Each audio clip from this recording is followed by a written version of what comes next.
Okay, what's going on, guys? Welcome back to another video. Today's from Mushoku Tensei Season 3, Episode 7.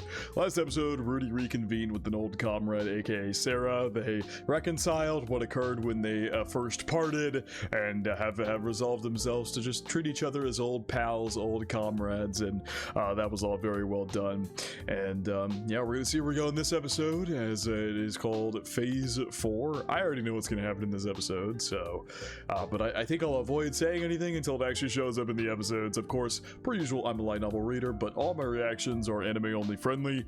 I do a specific light novel section at the very end of of any of these reactions, where I will then talk about spoilers, and it'll be sectioned off away from anime onlys. Nothing I say during the regular portion of the reaction will be spoilers at all. It is all completely anime friendly. I want you guys to be able to enjoy the reactions too. Yeah, I know what's gonna happen this episode, and honestly, for a lot of the stuff the rest of the season, to be honest, the upcoming stuff is stuff that I remember better than anything. So we're gonna go ahead and hop into this episode. Let's see where we go from here. Per usual, feel free to check out the Patreon and Discord. Links are in the description below. As far as the Discord goes, talk about current anime, past anime, current manga, past manga, and have non-anime conversations as well. And as far as the Patreon goes, you get exclusives and uncuts to all my reactions. So feel free to check out either of those of your own will. Now for to step straight into Mushoku Tensei Season 3, Episode 7. All the students here.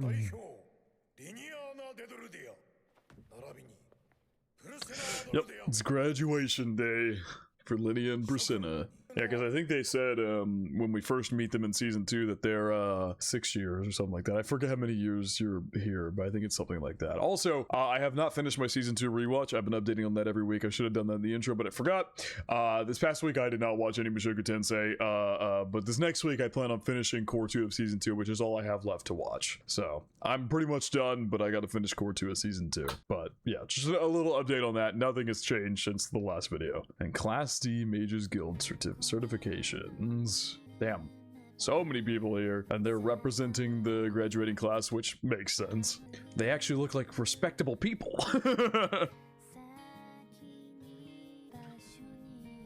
Oh.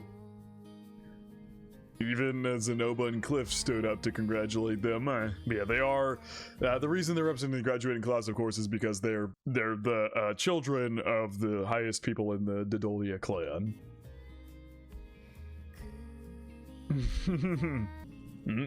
Ariel and Luke over there with Norn. Roxy over there with the teachers. Whole crew hanging out there. They have been loyal to you.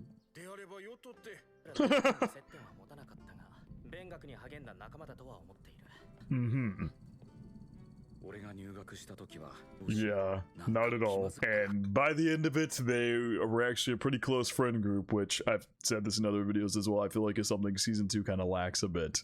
A lot of the group building, there's like tons of scenes of them just hanging out, are completely cut from Season 2. Up to Nanahoshi. Damn, I'm pretty sure graduation day was like a whole chapter in the books, and it was like 2 minutes here.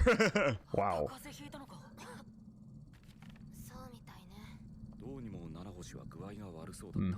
Try coughing fevers the works. Yeah, she's, man, throwing herself into her work ever more. The amount of magic circles here, summoning circles, all the above is crazy.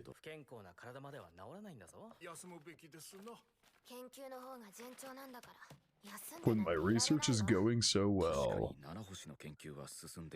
Phase 3 now. Wonder what the episode name is. The goal is to summon something alive, a plant or a small animal. Yeah, and then you continue leveling that up to plausibly you know, a person. If she can summon a person, she can then take her and that person and send them back. But yeah, she's got cans, glass, flowers. That's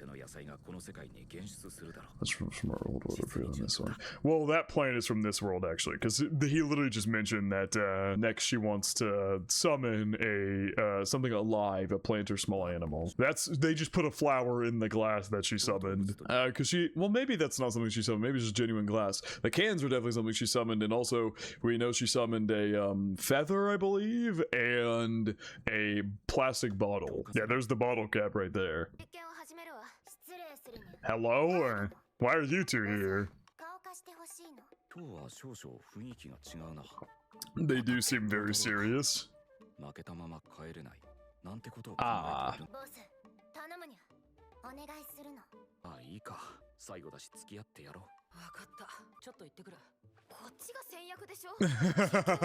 I asked you first. Oh. Yeah, Nanahoshi's getting dragged along as well. Still a little snowy out.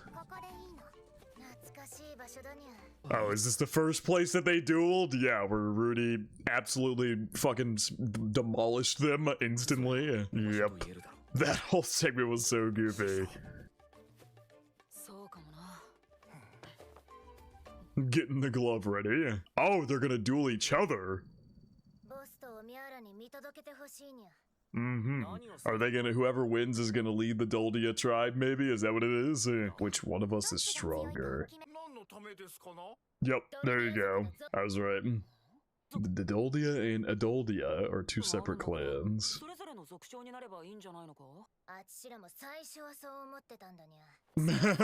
Wasn't it Rudy who did that? What do you mean we clobbered? It was Rudy who did that, no? Because didn't you guys have Rudy fight them? Am I maybe another mating season passed in Core 2 and I'm just forgetting? That's very possible. So the stronger one of us will be chief and the other will live free. Interesting. Yeah, because why would you want to be the chief if you don't, or why would you want to be the strongest if you don't want to be the chief?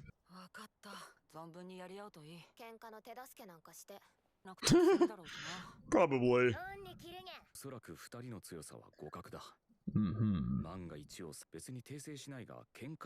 This isn't a fight, it's a duel. Settle a question. Oh my god! No, she put a ring on just in case, because we know she is incapable of using magic, and so gotta use a ring to protect herself, she will. What? You're having a word battle? Like a baby sister when we were little. What? And I hit it.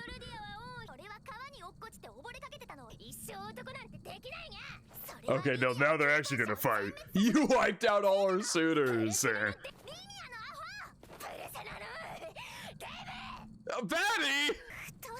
That one was too far. The fatty comment was too far. Ah! Oh my god. Rudy getting into it! The insults they were throwing, and then Rudy's all of a sudden summoning a fucking gong to start the battle. I love how the fat comment is what did it in. No matter what childish insults they threw at each other, the fat comment was the one that did it in. He's commentating on it! So yeah, this is also part of the graduation chapter, I believe. I was talking about it, but I know some people don't want to hear about specific chapters, so I kind of just let it go. But, you know, the chapters this episode covers, this is still part of that one that I was mentioning. Having taken Lydia's sensor packing. Huh? See, you're way too... I love how the other three of them are just kind of like... And Rudy's just so into this. Yeah! Lydia scratched her clothes. Show that on TV! Nobody's enthused. And it punches her wearing away Lydia's legs. Ow! Bitter ass! Damn! Oh my god, now they're biting each other. They were brawling children.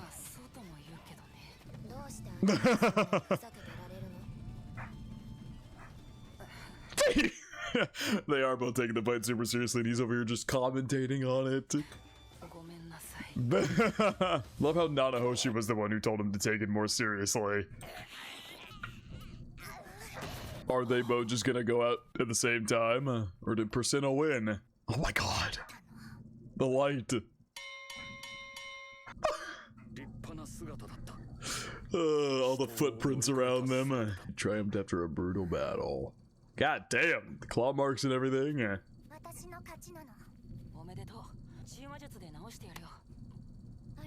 Is the scars of battle? Yeah. Badges of honor. Oh my god, if I'll ever see Linia again. Damn, that's how serious that fight was. This is the last time that they're gonna be together. Holy shit. Or their paths diverge. Yep, because Linia's gonna go free and live free, and Presenta's gonna go be the chief leader. That's kind of cool. Oh god, you see the bite mark on her arm? Oh, they were never to help her.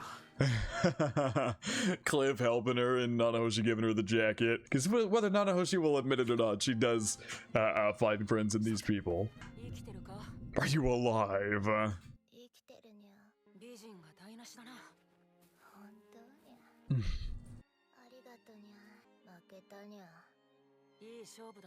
I can hear me the whole time, boss.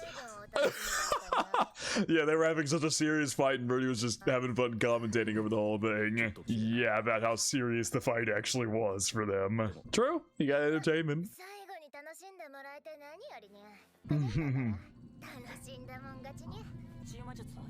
Licking the wounds. I bet if I wait long enough, huh? If you wait long enough to like present as a big chief leader, you could be like, I fought her. Yes, Anobu of all people. From the time you kidnapped us here. That was a long time ago. That was somehow one of the best animated episodes of Core 1 of Season 2 was a complete comedy episode. I no longer bear you any ill will. Go into business.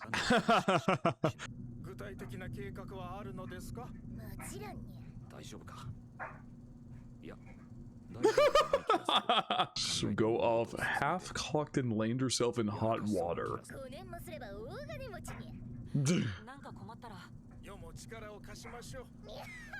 Leave me alone once I hit it big. Damn, she really is just taking off. They were inseparable. Just the way their clans work, I suppose. I feel like that was kind of a cool way to live. To have that resolve to separate yourself from someone you grow up with. I mean, Linia made a comment about when they were 4, like they literally grew up together. To have the resolve to separate yourself like that is very cool. We said that was goodbye. Bro, did they end up together anyway? You followed me, do something around. They ended up together! About 2 bandaged beast women seen squabbling at a stagecoach. So they probably went out to go their own separate ways, but ended up like buying into the same stagecoach or something. And the one who won't leave me alone, get off! They didn't check when it left. Yep, definitely.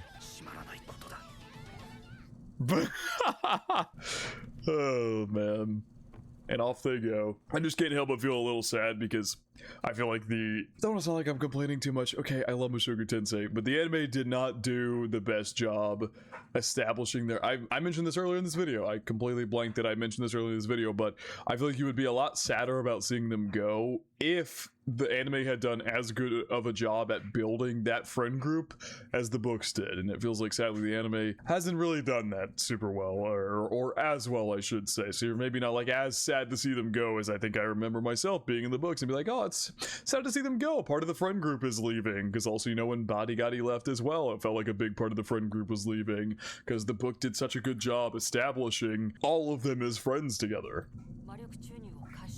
I didn't even think about it. No, she's wearing a jacket because she's been ill.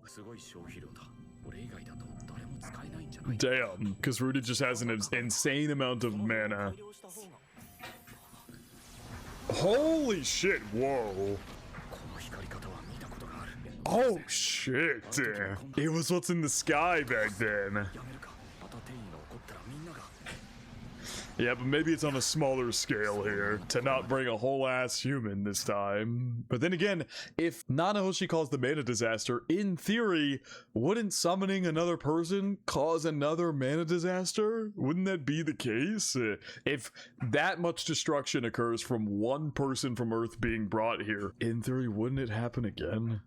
But then again, yeah, like you said, they're trying to research to make sure that doesn't happen. Oh, whoa! That looked fucking awesome. They brought in a melon! Holy. She's so psyched. Look awfully sinister. It's a melon. No, it tastes good, trust me. It will break if you drop it. Doesn't need a precise star yet. Yeah, okay. It's denser and heavier than I thought. This world does have vegetables similar to cabbages. It's mostly liquid, it's a nice sweet treat. Can we really tell the difference between otherworld vegetable? That's actually a good point. Like, this world still has vegetables and agriculture and things like that. Would you be able to tell the difference between an earth thing? Like, how would you know if you summon something from Earth or if you just pick something up down the street? It was flawed from the start. That's the rind, the inside is the sweet part.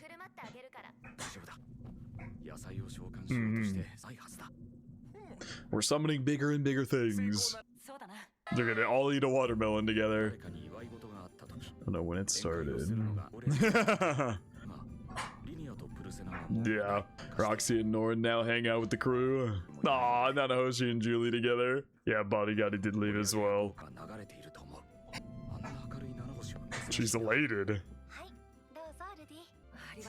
I get a little funny when I drink.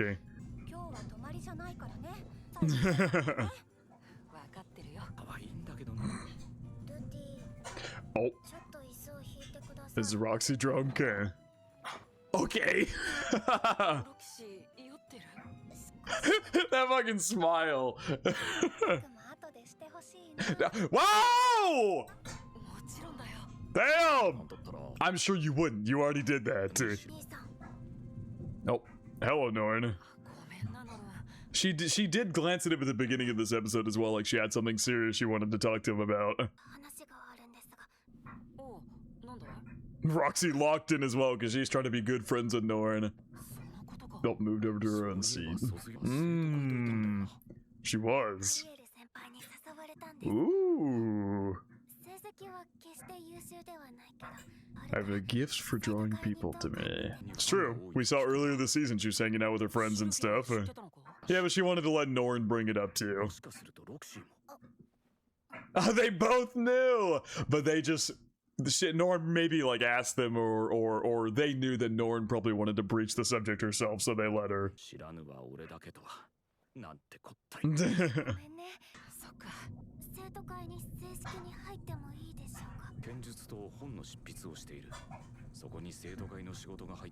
If she wants to do it, you should let her try. As long as it's not too much to take on. Yeah, but she doesn't overwork herself. It also wouldn't shock me if, you know, Ariel's trying to get another one of Rudy's people into her squad, because Rudy already agreed at the end of Season 2 Core 1 that because he doesn't like getting into political matters, but because Sylphie is Ariel's guard, if she got involved, then he will involve himself, and because Ariel was so gracious as to, you know, let her guard, you know, marry and be public with all that and everything, he said that if, you know, and also Ariel helped Sylphie get with Rudy, and so he said at the end of Core 1 that if she ever needed his assistance that he would help, and so, you know, just as a little extra assistance, maybe Ariel's trying to draw in his sister as well. Wow, she's already been helping them.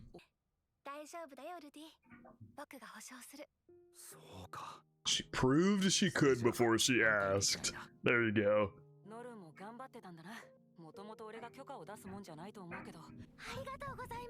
I like that. I don't think you need my permission, but I'll give it anyway. Yeah, I don't think you need my permission, but you've got it anyway. Norn just wanted to be sure that, you know, her older brother was cool with her doing it. Now that she doesn't really have parents anymore, Rudy is about as closest thing as she's got to that. And, you know, even less permission, she more just wants his approval in what she's doing. It's not necessarily, I'm sure if Rudy said no, she might have done it anyway, but, you know, she wants his approval. She wants her older brother to, you know, be involved and know what she's doing and approve of it.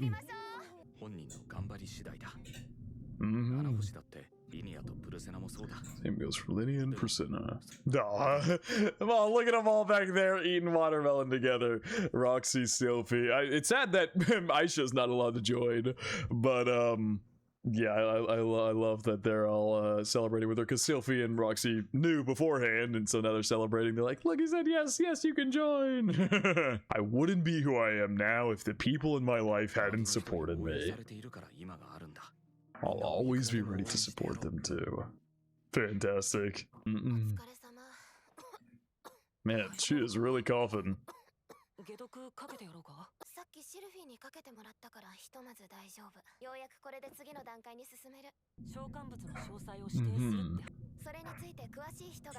An expert in that. Oh, immediately thought of Orsted.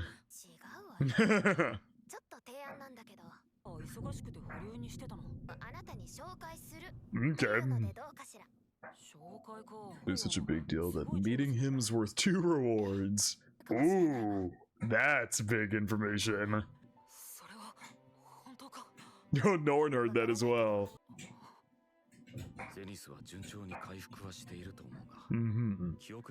Yep. She is doing things that are Zenith-like and you know, very mom-like, but she still hasn't spoken, and it's clear her memories aren't like fully there, otherwise she would be able to. Knowing what to call her condition in some similar cases could be useful.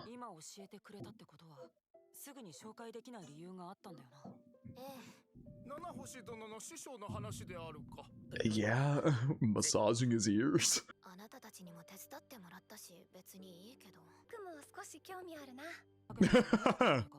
Handle up to 12.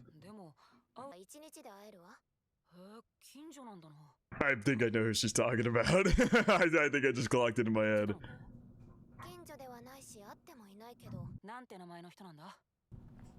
Nope, everybody leaning close. Yeah, a lot of people here to keep this private with, but I guess she trusts them all. There you go. It took a second for me to remember, but yes. The Armored Dragon King. Holy shit. Led many to victory in the Laplace War 400 years ago. We know this one right here. If you guys remember Turning Point 1 in Season 1, this is Almanfi right here.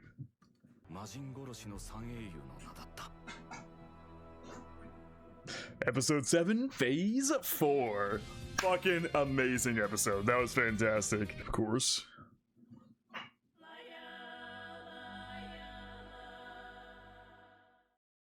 Peak. Don't kick me out of the... Oh, started it over. Great episode. That was a very, very great episode. We had a whole graduation day, Linny and Priscilla duking it out, and then still ending up together anyway as they head out. And then we got a whole party done, and Norn's joining the student council, and now Nanahoshi is planning to take 12 of us to the Flying Fortress or Perugius's castle. Like I said, if you remember back in Season 1, I believe the last time that he was ever shown was Season 1, Episode 8. Turning Point 1, during the original Mana disaster, he sent Almanfi out to go check it out, and Almanfi fought Ghislaine. And that's like the only time we've seen Perugius in this entire show up until this point. So, yeah, man, this is gonna be peak. But yeah, I think as non-spoilers go, I don't have much to add here, so I think it is going to wrap it up from reaction to Mushoku Tensei Season 3, Episode 7. Kind of a straightforward episode overall, but a good one at that. And yeah, I think it's going to wrap it up. Hope you guys did enjoy, and I hope you all have a good day.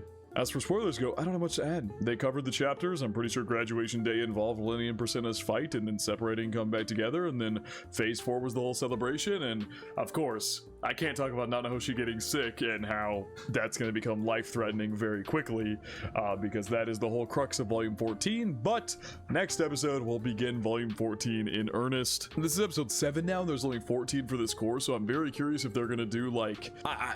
I really don't think they would give us an Eris-themed ED if she was not gonna show up. So, what I kind of think is gonna happen, which I worry for pacing, honestly, because Volume 14 is more content-dense than Volume 13 is.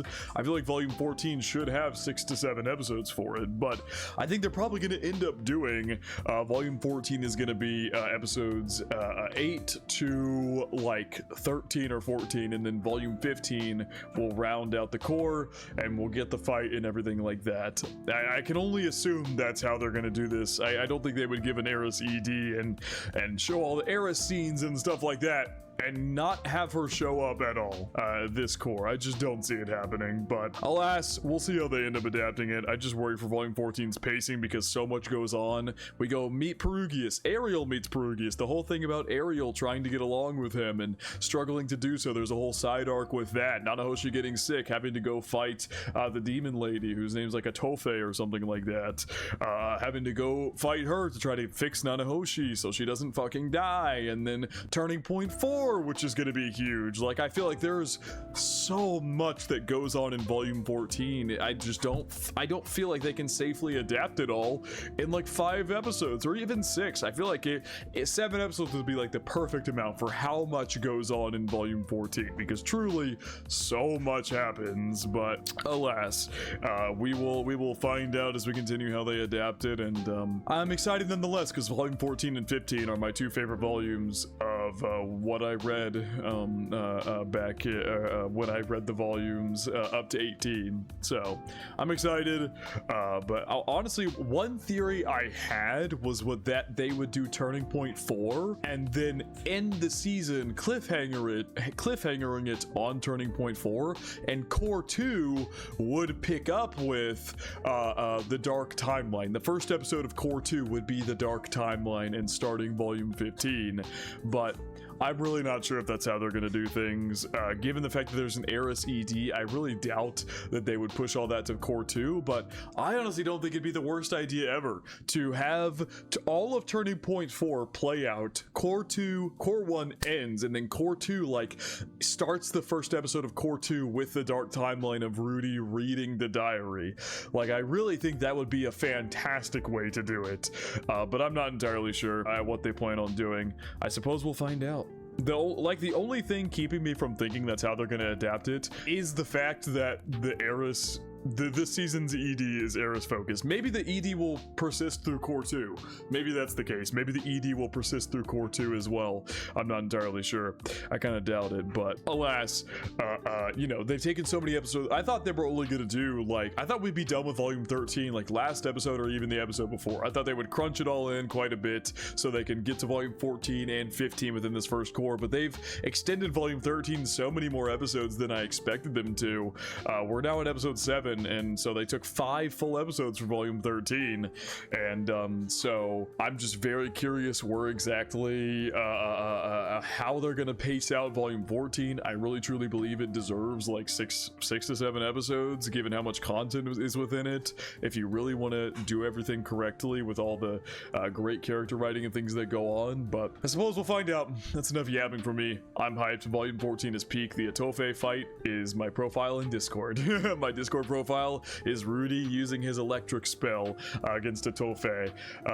So yeah, man, we will see how that goes, and see the reveal of Nanahoshi's illness and how it's life-threatening, and then we'll get to Turning Point 4, which is obviously what everybody and their mother is extremely excited for who's read the books, because it is the first big oh shit moment of truly, like, you know, you have Turning Point 1, Turning Point 2, those are like crazy, but Turning Point 4 is truly the first like, oh fuck, there is a bigger scheme plot going on here. So anyway, we will see where we go from here, but I think that is going to wrap it up for reaction to Mushoku Tensei Season 3 Episode 7. Hope you guys did enjoy, and I hope you all have a good day.